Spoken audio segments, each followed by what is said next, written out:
ఛత్తీస్గఢ్లో కీలకమైనటువంటి పరిణామాలు చోటు చేసుకుంటున్నాయి. ఏదైతే ఛత్తీస్గఢ్కి సంబంధించినటువంటి దాంట్లో ప్రధానంగా కనబడుతున్నటువంటిది ఎన్కౌంటర్లు, వరుసబెట్టి ఎన్కౌంటర్లు అనేటటువంటి జరుగుతూనే ఉన్నాయి. అందులో ప్రధానమైనటువంటిది ఏదైతే అప్పట్లో చెప్పినటువంటి మాటే ఇక్కడ కీలకం. వెంటాడి వేటాడి తీరతాం, 2026 నాటికి పూర్తిగా మారుస్తాం అన్నటువంటి విషయమే ఇక్కడ స్పష్టమైపోతుంది. అందులో భాగంగా జరుగుతున్నటువంటి పరిణామం తాజాగా 7 మావోయిస్టులు మృతి చెందారు.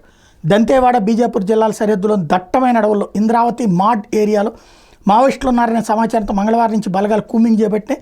గురువారం తెల్లవారుజామున ఇరు వర్గాలు ఎదురుపడడంతో పరస్పరం మొదలైన కాల్పులు దాదాపు 7 గంటల పాటు కొనసాగాయి. అనంతరం ఘటనా స్థలంలో మాడ్ డివిజన్ ఏరియా కమిటీకి చెందిన 2 మహిళలు సహా 7 మావోయిస్టులు మృతదేహాలు లభించినాయని బస్తర్ రేంజ్ ఐజీ సుందర్రాజు ప్రకటించారు. భారీగా ఆయుధాలు స్వాధీనం చేసుకున్నామన్నారు.